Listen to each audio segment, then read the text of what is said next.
Hello friends, welcome to WiFi study changing the way of learning. मैं साहिल खंडेलवाल आपके सामने present कर रहा हूं आपकी बार रेलवे पार और स्वागत करता हूं आप सबका इंडिया के number 1 study channel wifi study पर, पार्ट ऑफ एन अकेडमी। तो गाइस, जैसा कि आपको पता है, आज आपका नया टॉपिक स्टार्ट हो रहा है दशमलव एवं भिन्न। इससे क्वेश्चन आते हैं बहुत सारे। हमने अच्छे से सर्स एंड इंडाइसिस पढ़ा, ठीक है।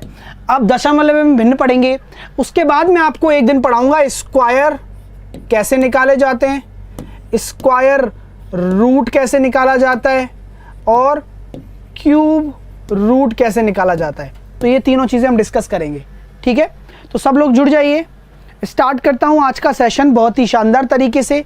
हर एक चीज़ बेसिक से पढ़ाऊंगा, ध्यान से पढ़ना। बस ध्यान से पढ़ोगे तो आसानी से बड़े बड़े क्वेश्चंस बना पाओगे आप। चलिए स्टार्ट करते हैं आज की चीज़ें। अब हम बात करते हैं फ्रैक्शन के बारे में। फ्रैक्शन क्या होता है आप जानते हो। फ्रैक्शन भिन्न होती है और फ्रैक्शन आपकी अंश अपॉन हर, यानी कि आप जब इसको देखते हो इंग्लिश में लिखूंगा तो न्यूमरेटर अपॉन डिनोमिनेटर, इस तरीके से बनी होती है। भाई यही तो कहते हैं फ्रैक्शन। अगर कोई भी भिन्न होगी तो उसका अंश होगा और उसका हर होगा। कोई भी भिन्न होगी उसका अंश होगा, उसका हर होगा, न्यूमरेटर होगा, डिनोमिनेटर होगा, तभी वो भिन्न कहलाएगी। यानी कि अगर मैं आपसे बोलूं 2 लिखा हुआ है, क्या ये भिन्न है? आप कहोगे जी हाँ है, क्योंकि मैं इसके न्नीचे 1 लगा सकता हूं। तो आपको मैं ये बता दूं कि हर संख्या भिन्न की तरह आप रिप्रेजेंट कर सकते हो, क्योंकि आपका बोल सकते हो कि इसका अंश यानी कि न्यूमरेटर 2 है और डिनोमिनेटर इसका 1 है। क्लियर है? चलिए अब आगे बात करता हूं कि भिन्न कितने प्रकार की होती है दोस्तों। यानी कि इस भिन्न के प्रकार होते हैं और इसी प्रकार के आधार पर हमें पता लगता है कि कितनी कितनी तरीके के क्वेश्चन आपके बन सकते हैं। अगर मैं बात करूं भिन्न की, तो भिन्न होती है सिंपल फ्रैक्शन। सिंपल फ्रैक्शन, अब ये नाम छोटा सा लग रहा है लेकिन इसके अंदर बहुत सारी भिन्न आती हैं। सिंपल फ्रैक्शन होता है साधारण भिन्न, ठीक है। दूसरा पार्ट होता है आपका डेसिमल फ्रैक्शन, यानी कि दशमलव वाली भिन्न, यानी कि ऐसी भिन्न जो डेसिमल फ्रैक्शन में होती हैं। यानी कि अभी जो चैप्टर है ना, वो इसी तरीके से डिनोट करता है। यहीं से ही क्वेश्चन आपके चैप्टर में बनते हैं और बहुत सारी चीजें दशमलव भिन्न। और तीसरी आपकी भिन्न होती है, देखो पहली आपकी साधारण भिन्न हो गई, दूसरी आपकी दशमलव भिन्न हो गई, तीसरी होती है आपकी सतत भिन्न। क्या होती है?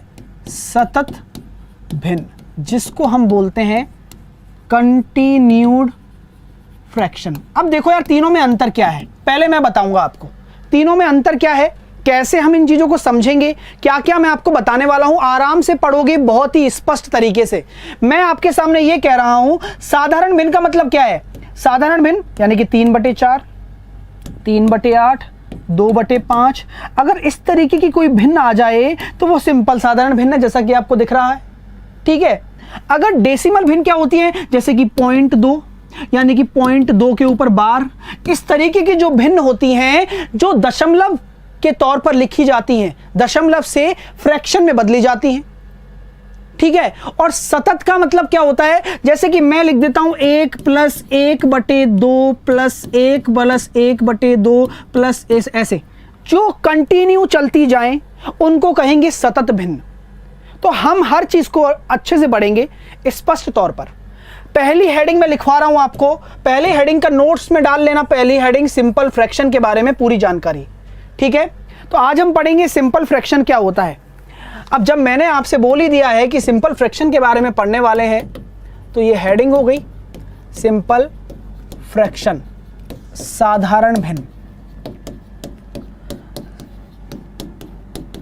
साधारण भिन्न भी अलग अलग तरीके की होती है। साधारण भिन्न भी अलग अलग तरीके की होती है। अगर मैं बोलूं आपसे, सिंपल फ्रैक्शन का टाइप होता है प्रॉपर फ्रैक्शन।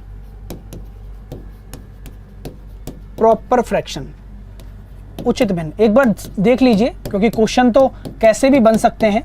उचित भिन्न क्या होती है? ऐसी भिन्न, भाई देखो भिन्न किससे मिलकर बनी है या मुझे बताओ, है ना। भिन्न किससे मिलकर बनती है? भिन्न आप जानते हो, अंश और हर से मिलकर बनती है, न्यूमरेटर और डिनोमिनेटर से मिलकर बनती है, इसके अलावा तो भिन्न बन ही नहीं सकती है। तो मैं ये कहना चाहता हूं उचित फ्रैक्शन का मतलब क्या है, एक ऐसी भिन्न जो कि उचित रूप से, मतलब जब नियम होते हैं भिन्न के उसमें उचित हो, यानी कि उचित भिन्न वो होती है जो लेस देन 1 हो, यानी कि 3/5, 4/5, 6/7, ये सारी कैसी भिन्न हैं, ये सारी कैसी भिन्न हैं बताओ।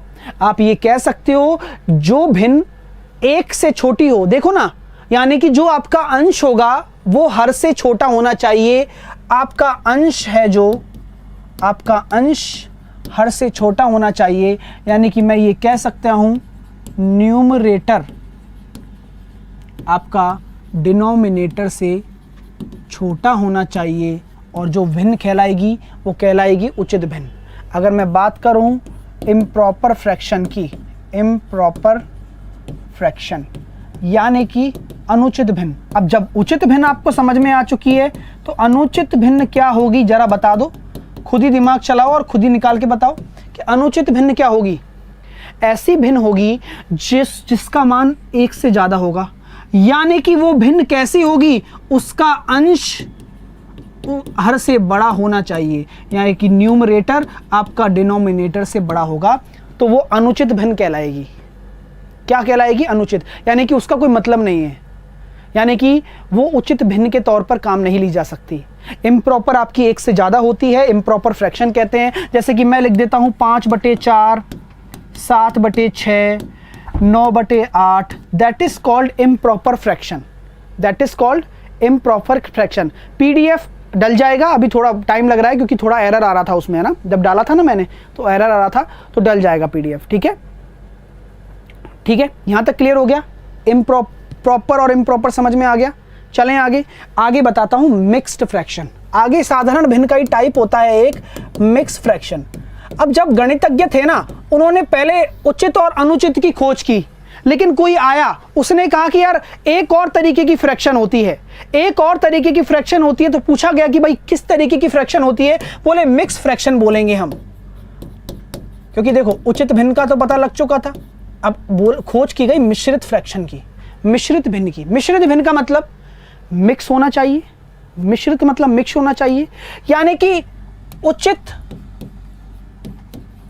प्लस अनुचित दोनों को मिलाकर एक भिन्न बनाई गई। प्रॉपर और इम्प्रॉपर को मिलाकर एक भिन्न बनाई गई और उसी को क्या कहा गया? मिक्स फ्रैक्शन कहा गया। यानी कि अगर प्रॉपर मैं लिखता हूं तो ये लिख दिया मैंने 5/6, और इम्प्रॉपर मैं लिखता हूं तो आप जानते हो इम्प्रॉपर, आप जानते हो इसमें इम्प्रॉपर कुछ भी हो सकता है, यानी कि आपका 6/5। अब इसको हल कैसे किया जाए साहब, बड़ी समस्या थी। तो यानी कि उचित और अनुचित को मिला दिया जाए, यानी कि इस तरीके की फ्रैक्शन को क्या कहा गया? जैसे कि फॉर एग्जांपल आप ये लिख सकते हो 1 सही 4/5, 2 होल 3/7, 3 होल 5/9। यानी कि जैसा कि आप देख पा रहे हो इस तरीके की फ्रैक्शन में, इस तरीके की फ्रैक्शन में यहां पर देख रहे हो आप, मैंने कहा था ना कि मैं इसको कैसे लिख सकता हूं। पहले भी मैंने जब इंट्रोडक्शन क्लास दी थी तो मैंने बताया था, इसको आप 1 + 4/5 लिख सकते हो। यानी कि ये अगर मैं इसको सॉल्व करके निकालता हूं तो क्या आ रहा है? 4 एकम 4 और 9/5, यानी कि इन दोनों से मिलकर एक अनुचित भिन्न बन रही है। और अनुचित भिन्न को मैंने 2 भागों में तोड़ दिया जिससे कि कैलकुलेशन आसान बन पाए। और देख सकते हो आप, ये प्रॉपर फ्रैक्शन है और एक ये क्या है? आपका पूर्ण संख्या है। क्या है? पूर्ण संख्या है। बात को समझने की कोशिश करो, बात को समझने की कोशिश करो। आपने इसको 2 भागों में तोड़ दिया, यानी कि कोई एक मिश्रित भिन्न होती है, कोई एक मिश्रित भिन्न होगी तो वो 2 भागों में विभाजित होगी, एक तो पूर्ण संख्या और एक उचित फ्रैक्शन। अगर मैं आपसे बोल देता हूं कि मैंने ये लिख दिया 1 9/5, तो क्या ये सही मिक्स फ्रैक्शन है क्या? जल्दी से मुझे बताओ, क्या ये उचित मिक्स फ्रैक्शन है क्या? नहीं है ना, नहीं है ना। इसको हम कैसे सिंप्लीफाई कर सकते हैं? इसको हम कैसे सिंप्लीफाई कर सकते हैं? जैसा कि आप देख रहे हो, सर आपने बताया था कि ये मिक्स फ्रैक्शन तो है, यानी कि ये 1 + 9/5, प्लस चिपक जाता है, प्लस का मतलब है चिपकना, माइनस की बात अलग हो जाती है। माइनस मैं ऑलरेडी बता चुका हूँ, अभी बताऊंगा, अभी दोबारा से सारी चीज़ें करवाने वाला हूँ, मैंने बोला था आपसे। तो क्या मैं ये कह सकता हूँ कि मैं अभी, ये तो इम्प्रॉपर है, ये तो इम्प्रॉपर है, इसको प्रॉपर बनाऊंगा तो क्या करूंगा, 1 + 5 एकम 5, 4/5, यानी कि ये कुल मिलाकर क्या है, 2 सही 4/5 है, जैसा कि आप देख सकते हैं। यानी कि ये 2 सही 4/5 है, लेकिन दिख कैसा रहा था बेचारा। आपको ये कन्वर्जन आना चाहिए, और ये तरीका अपने आप सीख जाओगे आप, जब आप करते रहोगे तो अपने आप सीख जाओगे। ये 2 सही 4/5 है, तोड़ना सीखो। यानी कि इस इम्प्रॉपर फ्रैक्शन को मैंने प्रॉपर मिक्स फ्रैक्शन में बदल दिया, 2 सही 4/5, तो 5 दूनी 10, 14/5 आ रहा है। यहाँ से भी कितना आ रहा है, 14/5 आ रहा है। ठीक है, चलिए, तो चीज़ें क्लियर हो रही है ना, चीज़ें समझ में आ रही हैं, आप पहचान लोगे 2 मिनट में। ऐसा भी क्वेश्चन आ सकता है, नॉट ए बिग डील। ठीक है, हाँ, PDF वाईफाई स्टडी ऐप से आपको मिल जाएगा। अब आगे चलते हैं नेक्स्ट टाइप। नेक्स्ट टाइप होता है कंपाउंड। अब कंपाउंड का क्या मतलब है सर? अब कोई आया कंपाउंड फ्रैक्शन बता दिया। भाई फ्रैक्शन अलग अलग तरीके के बताएं मैंने, कौन कौन से बताएं, जल्दी से बताओ कौन कौन से बताएं। प्रॉपर, इम्प्रॉपर मतलब उचित, अनुचित, मिक्स, कंपाउंड होता है, और एक होता है कॉम्प्लेक्स,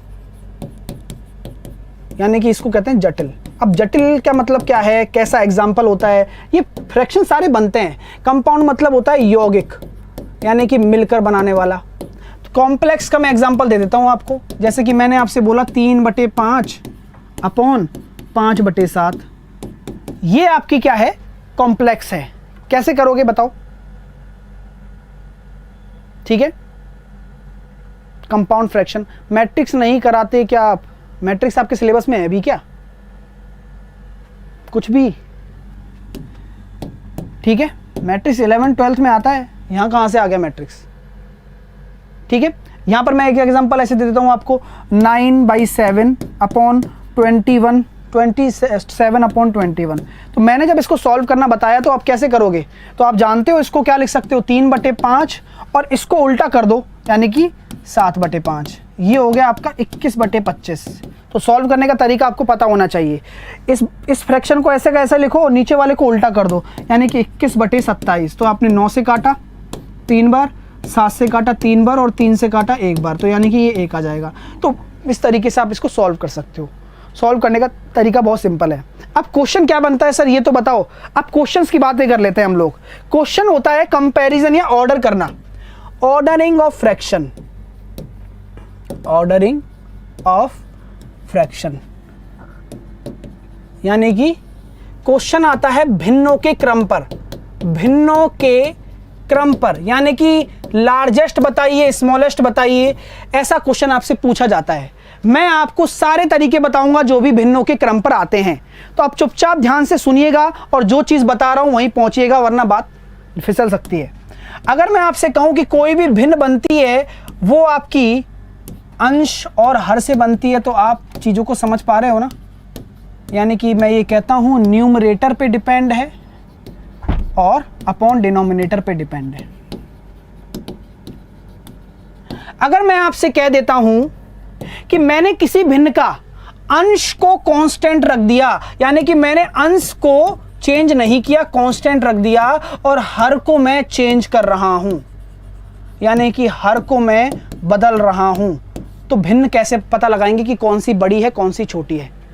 ठीक है, तो मैं ये कहना चाहता हूं आपसे, मैंने अंश को कांस्टेंट कर दिया, यानी कि मैंने लिख दिया 5/7,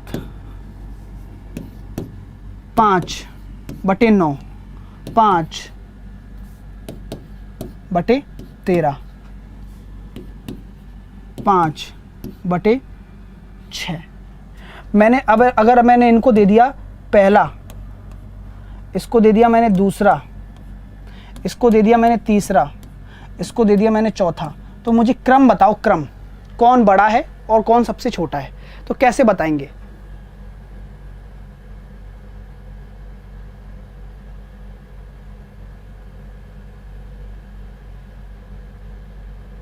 कंपाउंड फ्रैक्शन काम का नहीं है, अरे कुछ भी नहीं है यार उसमें। कंपाउंड फ्रैक्शन में क्या है, कोई भी चीज यौगिक के तौर पर आ जाए, यानी कि 1 + 2 1/3 अपॉन 1 + 5 + 1/7, ये कंपाउंड है, यही है और कुछ भी नहीं है, ठीक है।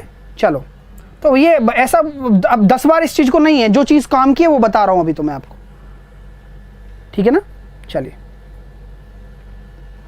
ऑर्डर पूछा हूं, ऑर्डर बताइएगा, तरीका बताऊंगा शानदार वाला। देखो दोस्तों, कभी भी मैंने आपसे एक बात कही हो कि अगर मैंने आपके यानी कि अंश को कांस्टेंट रख दिया हो, यानी कि अंश आपका कांस्टेंट है, तो ध्यान रखा जाए अगर नीचे जो बड़ा होगा, नीचे अगर जो डिनोमिनेटर बड़ा होगा वही सबसे छोटी भिन्न होगी।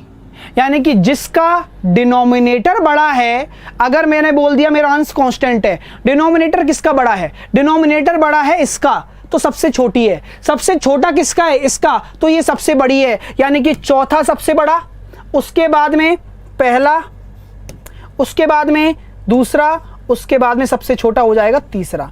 यानी कि ये आपका ऑर्डर आ जाएगा 4 1 2 3। क्या आ जाएगा, 4 1 2 3। तो मैंने जो लाइन बोली है जरा उसको लिखिएगा। अगर आपका अंश कांस्टेंट है तो जो सबसे बड़ा हर होगा वो सबसे छोटी फ्रैक्शन होगी। सर ऐसा क्यों होता है, क्या रीजन है इसके पीछे? तो मैं अब आपको तराजू कंसेप्ट बताऊंगा कि रीजन क्या है। देखो दोस्तों, हम जानते हैं 1/1 क्या होता है, 1 होता है ना, आप भी जानते हो मैं भी जानता हूं, 1/1 1 होता है। अगर हम नीचे वजन बढ़ा दें, ऊपर वाले को मैंने कांस्टेंट रखा हुआ है, नीचे वजन बढ़ा दिया तो क्या कह सकता हूं कि ये 1/2 हो जाएगा, यानी कि ये आधा हो गया 0.5। ये आपका क्या है, ये आपका क्या है, तुल्यांक है, यानी कि ये आपका इक्विवेलेंट है जो निकल के आ रहा है। जैसा कि आप देख रहे हो, जब आपका वजन बराबर था ऊपर नीचे तो आपने देखा, जो आपने देखा क्या, आपने देखा कि 1 आ गया। जैसे ही नीचे वजन बढ़ाना स्टार्ट किया तो संख्या कम होती जा रही है, देखो 0.5 हो गई, मैंने और नीचे वजन बढ़ा दिया 0.33 हो गई। तो ये प्रभाव समझ में आ रहा है, मैंने और नीचे वजन बढ़ा दिया तो 0.25 हो गई। यानी कि कहां संख्या 1 थी और नीचे वजन बढ़ाने के बाद में जैसा कि आपको दिख रहा है संख्या घटती जा रही है। और अगर मैं आपसे कहूं कि मैंने ऊपर वजन बढ़ाया तो आप देख रहे हो 1 से 2 हो जाएगा, 3 हो जाएगा, 4 हो जाएगा। यानी कि ऊपर अगर आपका संख्या बढ़ रहा है और नीचे डिनोमिनेटर कांस्टेंट है तो जो बड़ा है वो बड़ा रहेगा, जो छोटा है वो छोटा रहेगा। बात खत्म हुई यहां पर। अब आगे क्वेश्चन मैं देता हूं आपके लिए। अब आप, सिंपल क्वेश्चन है यार, सिंपल तरीका होता है इनका। जैसा कि मैं एक क्वेश्चन ये दे रहा हूं, 7/9, 7/11, 7/18, 7/16 और 7/15। बताइए इसमें सबसे बड़ा कौन सा है? अगर इसमें पहला, दूसरा, तीसरा, चौथा और 5वां मैं बोलता हूं तो सबसे बड़ा कौन सा है? दूसरा क्वेश्चन इस प्रकार है, 9/15, 7/15, 5/15, 4/15 और 13/15। इसका मुझे क्रम बता दो। अगर ये 1 है, ये 2 है, ये 3 है, ये 4 है, ये 5 है, तो नीचे वाले का तो क्रम बता दो और ऊपर वाले में सबसे बड़ा बता दो कि लार्जेस्ट कौन है। बताओ चलो।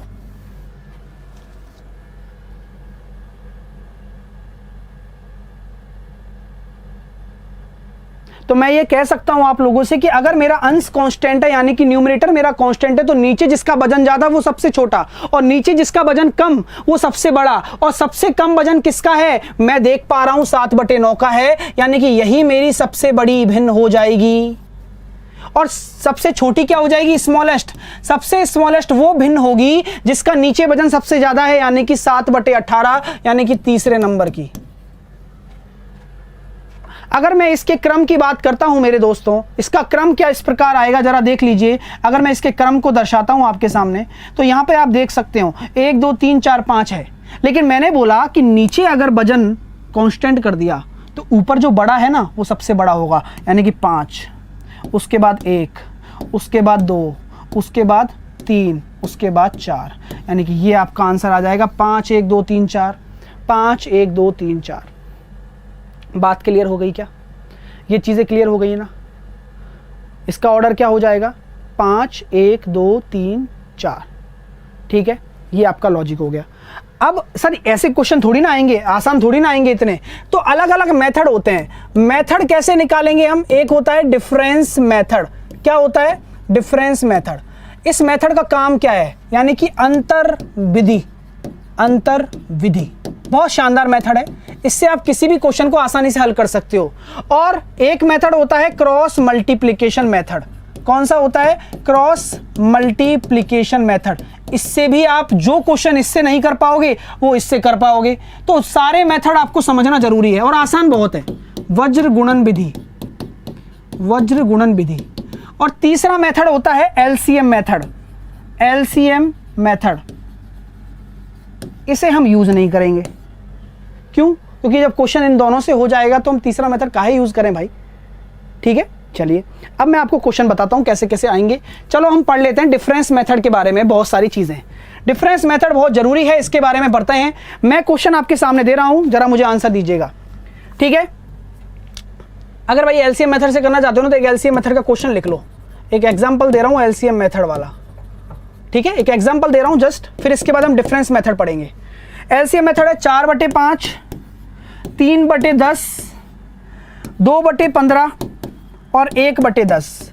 इसमें मैं आपसे पूछता हूं कि मुझे ऑर्डर बताओ। अगर ये 1 है, ये 2 है, ये 3 है, ये 4 है, तो मुझे इसका क्रम बताइए। क्रम क्या होगा? क्रम क्या होगा? चलो, तो कैसे पता लगाओगे दोस्त क्रम क्या होगा? एलसीएम मेथड क्या कहता है कि आप इसके नीचे वाले भाग को बराबरी कर दो ना। मैंने तरीका बता रहा हूं। एलसीएम मेथड का मतलब है कि नीचे संख्याओं का डिनोमिनेटर का एक ऐसा एलसीएम ले लो कि संख्या बराबर हो जाए। तो एलसीएम वही वाली बात है। यहां पे क्या आएगा? 15 30 आ जाएगा। यहां पर आप 6 का गुणा करोगे, ऊपर भी 6 का करोगे, यानी कि तुल्यांक भिन्न है। भिन्न को बराबर कर दो ना, नीचे डिनोमिनेटर बराबर कर दो, आराम से कंपैरिजन कर पाओगे। यहां पर मैंने देखा इसको 30 बनाना है तो इसमें 3 का गुणा करना पड़ेगा ऊपर नीचे, इसमें 2 का गुणा ऊपर नीचे करना पड़ेगा, इसमें 3 का गुणा ऊपर नीचे करना पड़ेगा। खत्म बात, यहां पे अक्षर खत्म। यानी कि जब आपका डिनोमिनेटर बराबर हो चुका है तो आप बता सकते हो ना कि सबसे बड़ा कौन? 6 चौके 24, यानी कि पहला। उसके बाद 9, उसके बाद तीसरा, उसके बाद चौथा, यानी कि ऑर्डर आ जाएगा 1 2 3 4, 1 2 3 4। तो सबसे बड़ा कौन हो जाएगा? ये हो जाएगा। 1 2 3 4 ऑर्डर आएगा। पूर्ण संख्या होती है आपके लिए होल नंबर। ठीक है, पूर्ण संख्या मतलब होती है होल नंबर। ठीक है, और कोई अभी आप कंपैरिजन मत करना। मेथड होता है, बेस्ट कुछ भी नहीं है। समझ रहे हो मेरी बात? तो जो मैं बता रहा हूं वो हर क्वेश्चन के लिए अलग अलग मेथड काम आएंगे। और ये आप जब क्वेश्चन करोगे तो अपने आप समझ में आ जाएगा कि कौन सा मेथड मेरे लिए बेस्ट है। ठीक है दोस्तों, चलते हैं डिफरेंस मेथड की तरफ चलते हैं। डिफरेंस मेथड क्या है? चलो ठीक है, डिफरेंस मेथड क्या है चलो बताता हूं आपको। डिफरेंस मेथड जैसे कि मैंने ये क्वेश्चन दिया 4/5, 6/8, 3/7, 1/2। इस क्वेश्चन का जवाब दो मुझे। ये क्वेश्चन मैंने दिया और ये 1 है, ये 2 है, ये 3 है, ये 4 है, नंबर दे रखा हूं मैं। अब मुझे आप बताइए कि क्या क्रम होगा? क्या क्रम होगा? एग्जाम में ऐसे ही आएगा कि भाई ऑर्डर पूछ लेगा, सबसे बड़ा पूछ लेगा, सबसे छोटा पूछ लेगा। हमेशा ध्यान रखना कि डिफरेंस मेथड में आप ऑर्डर निकाल सकते हो सेकंडों में, ऑर्डर आप सेकंडों में निकाल सकते हो। लेकिन जो क्रॉस वाला मेथड होगा ना, क्रॉस मल्टीप्लिकेशन वाला, क्रॉस मल्टीप्लिकेशन वाले में आप लार्जेस्ट और स्मॉलेस्ट आपसे पूछा जाएगा, यानी कि सबसे बड़ी और सबसे छोटी पूछी जाएगी बस। तो ध्यान रखना, दोनों मेथड में बताऊंगा, चिंता ना करो। आप डेली क्लास लो और अपने आप को ऊपर ले जाओ मैथ में अगर चाहते हो तो देखो दोस्तों, तरीका मैं बताने वाला हूं, चुपचाप समझना। ठीक है, चुपचाप। हमेशा देखो कि पहले ये जो भिन्न है ये प्रॉपर है या इम्प्रॉपर है। ये सारी भिन्न चेक करो कि प्रॉपर है या इम्प्रॉपर है। हमेशा ध्यान रखना, जो ये मेथड लग रहा है वो प्रॉपर में ही लगेगा, इम्प्रॉपर में उल्टा हो जाएगा। बात को सुनो, जो ये मेथड लगवा रहा हूं ये प्रॉपर में लगेगा। प्रॉपर मतलब डिनोमिनेटर बड़ा होना चाहिए, बिल्कुल है, कोई दिक्कत नहीं है। यानी कि मैं यहां देख रहा हूं अंतर कितना आ रहा है 1, यहां अंतर कितना आ रहा है 2, यहां अंतर कितना आ रहा है 4, यहां अंतर आ रहा है 1। हाँ या ना, ये चीज क्लियर है। ये अंतर कैसे आया? 5 में से 4, 8 में से 6, 7 में से 3, 2 में से 1। ये बात क्लियर है? ये बात क्लियर हुई क्या? ठीक है, अंतर निकाला। अब जो ये अंतर आया है ना, इनका एलसीएम ले लो। इन अंतर का एलसीएम क्या आ जाएगा? यानी कि 2, 4, 1 में से एलसीएम क्या होगा? हम जानते हैं सर जी, ये कोई पूछने की बात है कि 4 होगा। एलसीएम एक ऐसी संख्या होती है जिसका सब में भाग चला जाए, सबसे भाग चला जाए जिसमें। तो मैं ये कह सकता हूं आपसे कि 1 का जब मैं भाग दूंगा 4 में तो 4 बार जाएगा और ऊपर वाले अंश से गुणा कर दो, यानी कि 4 चौक 16। 2 का भाग दोगे 4 में 2 आ रहा है, 2 का 6 से गुणा कर दोगे 12। 4 का भाग दोगे 4 में 1 आ रहा है, 1 का 3 से गुणा करोगे 3। 1 का 4 में भाग दोगे 4 आ रहा है, 4 का 1 से गुणा करोगे 4। अब यहां आप देख सकते हो कौन बड़ा आ रहा है सबसे, तो यहां पर मेरा आंसर आ जाएगा पहला सबसे बड़ा, दूसरा, फिर चौथा और फिर तीसरा। That is the order of the question, that is the order of question. LCM ले लो 4। दोबारा से बता रहा हूं, मुझे आंसर देने में अभी क्वेश्चन दूंगा आपको 3-4, उनके सबके आंसर मुझे चाहिए अभी, ठीक है? तो मुझे बताना। तो मैं ये कह रहा हूं कि देखो एलसीएम ले लिया, डिफरेंस इसका भाग दे दो। 1 का भाग दोगे 4 में तो गुणांक कितना आया 4, 4 को अंश से गुणा कर दो 16। 2 का भाग दोगे 2 आ रहा है, 2 का 6 से गुणा कर दो 12। 4 का भाग दोगे 1 आ रहा है, 1 का 3 से गुणा कर दो 3। 1 का 4 में भाग दोगे 4 आ रहा है, 4 का 1 से गुणा कर दो 4। ठीक है, सेकंडों में निकल गया। अब मैं क्वेश्चन दे रहा हूं, अब आंसर निकाल के दे देना मुझे। ये ले 2/3, 3/4, 4/5 और 6/7। एक तो ये क्वेश्चन है, मुझे ऑर्डर चाहिए, ऑर्डर, ठीक है? इसमें मुझे क्या चाहिए, क्रम चाहिए। दूसरा क्वेश्चन दे रहा हूं 253/255, 513/515। कौन बड़ा है कौन छोटा है, ये आप इसको 1 बोल लीजिए, इसको 2 बोल लीजिए, बता देना, ठीक है? और क्वेश्चन लिखिए, 2 क्वेश्चन हो गए होमवर्क में, 8 और 9, 7/15 और 10/13। ऑर्डर बताना है, ऑर्डर, इन तीनों का ऑर्डर बताना है, ठीक है? तो ये क्वेश्चंस हैं, करके लाइएगा। 3 क्वेश्चन है आपको, एक क्वेश्चन ये लिख लीजिए लास्ट, 5/8, 7/12, 13/16 और 16/29। ऑर्डर बताना है, ठीक है? तो ये 4 क्वेश्चन मैं आपको दे रहा हूं, उम्मीद करूंगा कि आप अच्छे से करके आएंगे क्वेश्चंस को। तब तक के लिए बाय बाय, टेक केयर, और दिल से लाइक करना बिल्कुल भी ना भूलना जितने भी स्टूडेंट्स देख रहे हैं, और रेगुलर क्लास लोगे तो बेहतर आपका रिजल्ट आपके सामने होगा। चैनल को सब्सक्राइब कर लीजिए अगर अभी तक नहीं किया है, और हमारा दूसरा चैनल भी है वाईफाई स्टडी 2.0, वहां पर भी आप क्लास अटेंड कर सकते हैं, तो उस चैनल को भी सब्सक्राइब कर लें। नीचे डिस्क्रिप्शन में लिंक दिया गया है वाईफाई स्टडी 2.0, उसको सब्सक्राइब करना ना भूलना दोस्तों, ठीक है? जिससे कि आप सभी एग्जाम्स की तैयारी कर सको, कोई भी हो इंडिया का, ठीक है? Bye bye, take care, hope you like it, love you all.